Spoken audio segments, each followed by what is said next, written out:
Great to have Paul Mecurio in studio. Here's what you got to do tonight. You got to cancel plans, if you have any.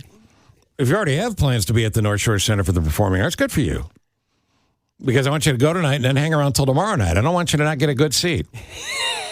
Because tomorrow night, he is doing Permission to Speak, which...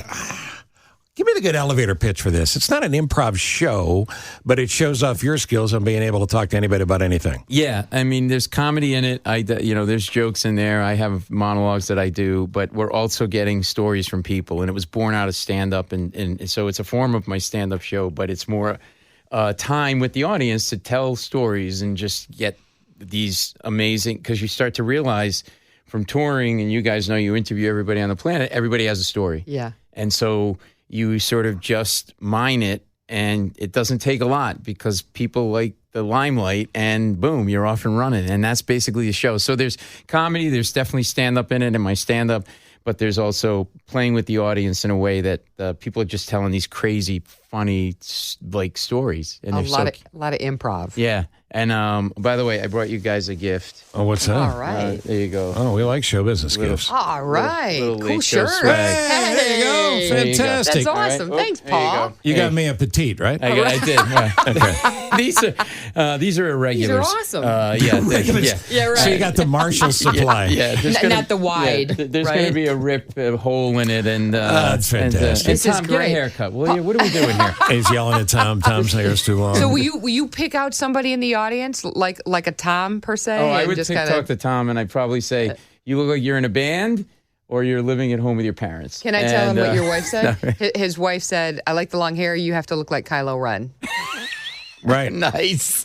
Right. And when I said to him, how did the audition for Manson go? So... Nailed it. Nice. But here's the deal. You need to get tickets and get them now and take your friends. As a matter of fact, I think if you go with just one person, you're being selfish. I think you need to take another couple. And that's tomorrow night at the North Shore Center for Performing. That's a great theater in Skokie. You ever worked there? No, it's my first time. That's a really great theater. There is really not beautiful. a bad seat in that house. Yeah, I'm and really it's excited, and we're bringing the set in, and so yeah, we got this really cool set that was designed by the set designer for the Late Show. That's directed by Frank Oz. So You know what I love about the idea for the show, Permission to Speak? Yeah, Andy Warhol, right? Wasn't Andy Warhol said eventually everybody's going to have a talk show, or everybody's going to be famous for 15 minutes? Right. Social media means everybody has a talk show. Yeah.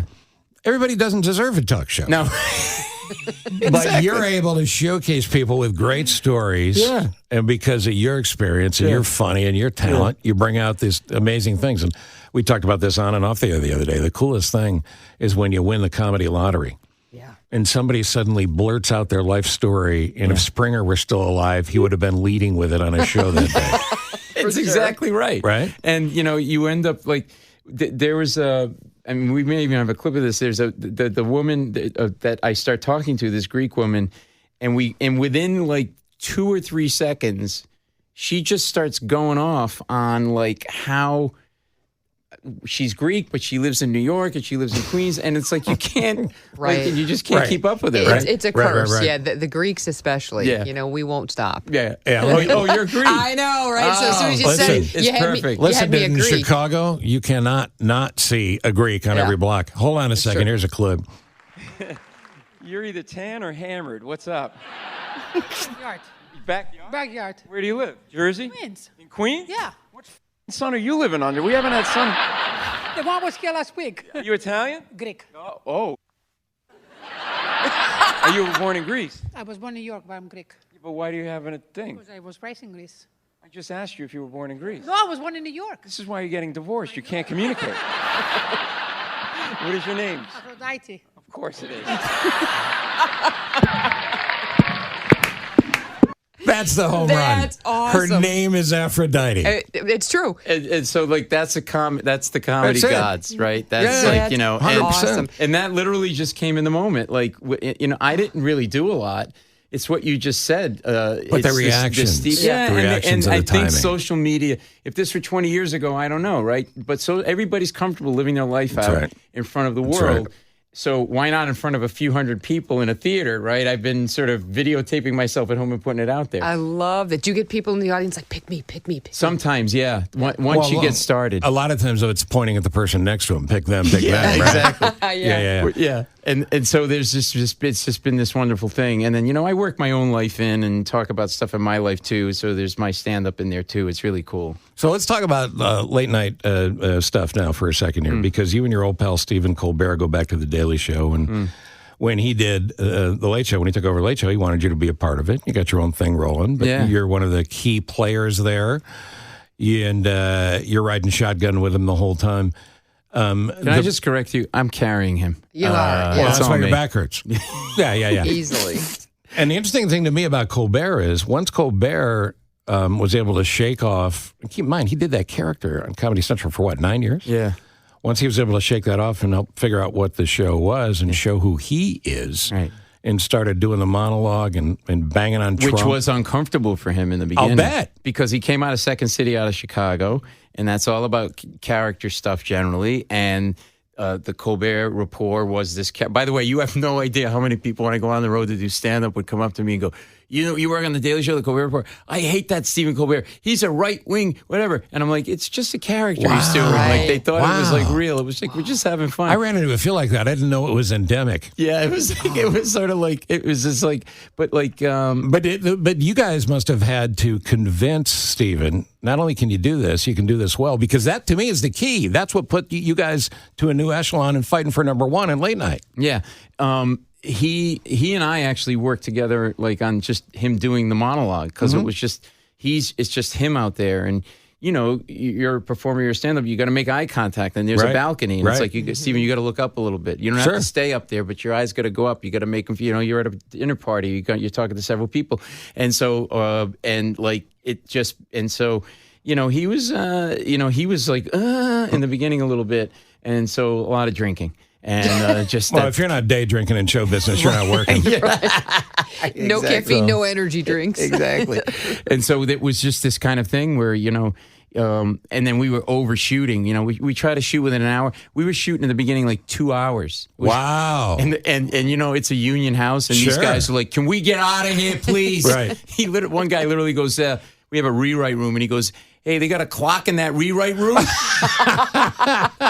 We go, "Why?" He goes, well, "It's overtime. I got to get home. I live in Jersey." He goes, "Here's $20. Buy a clock." That's fantastic.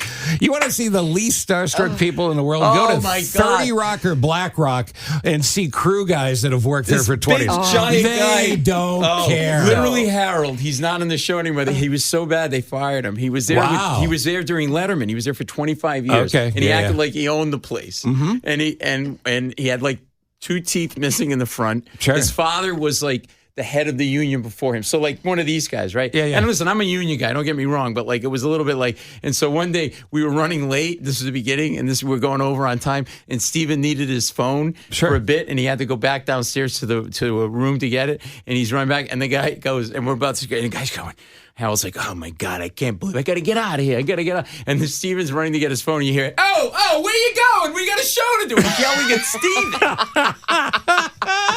It's past lunch. That's when it's a little upside down at work. Yeah, it's definitely, yeah. But I salute your success, man, because not only are you killing it on the road, but to be a part of the Colbert thing, your buddy, and helping make him great. And the show great. I mean, it's going great. And that's why you guys, I didn't mention this, Andrea, but people need to go to this show tomorrow night. Absolutely. Yeah. I love And there's not a lot of North Shore tickets, Center. but you know what? Because you're a giver and everybody else is takers, you'll give away a pair, right? we will give away Yeah. a pair for the early show and a pair for the late show, the second show, 7 and 9:30 show. Okay, but Pair each. listen, all I'm saying is you can have a free pair if you win, but you got to bring 2 people and they got to pay full. That's all. That's all I'm saying. That's all. It's a I'm BOGO. saying. Otherwise, That's it'd all be I'm a shame saying. what would happen to you if some accident would befall you. You got a nice house. You know what I mean? You got a nice business. It's the Italian already coming out. My cousin Bobby running numbers in Rhode Island. That's it. He That's does. what I'm saying. He does. He That's runs what I'm numbers, and he saying. wears tight white pants. He looks like John Travolta. I swear to God, he's still standing on a street corner on Charles Street where I grew up, and he's smoking cigarettes. "Hey, how you doing?" And his legs are always moving like he's got a Sure. live snake in his pants. Sure. Yeah. And Well, you know the deal there is because you may have to run. Yeah. That's why you're doing, you And keep them loose. what's his name? His name is Bobby. Bobby. Bobby. Of course it is. Hey, yeah. Bobby. Hey, Bobby. At one point, my mother had a furniture store, and he was selling mattresses. And he goes, "Hey, Auntie Tina," and he really talks like this. He goes, "Auntie Tina, I'm selling mattresses now." She goes, "Bobby, what do you know about mattresses?" He goes, "What's to know?" He goes, "I was at the dump the other day and noticed there's a lot of mattresses, so I pulled them out. I got a guy They always have a guy. Oh, sure. Yeah, he's recovering the mattresses for $50. I sell them for $600. My mother's like, no. My brother's like, just get out of my store. That's the worst business I've ever heard. Yeah, exactly. But it's just he's a character. He was selling stuff out of the trunk of his car. At one point, I'm not making this up, he was selling suits, ratchets, and car alarms. Well, Car alarms he stole out of other people's cars. it is one-stop shopping, though. You got it all in one. North Shore Center, Google it up.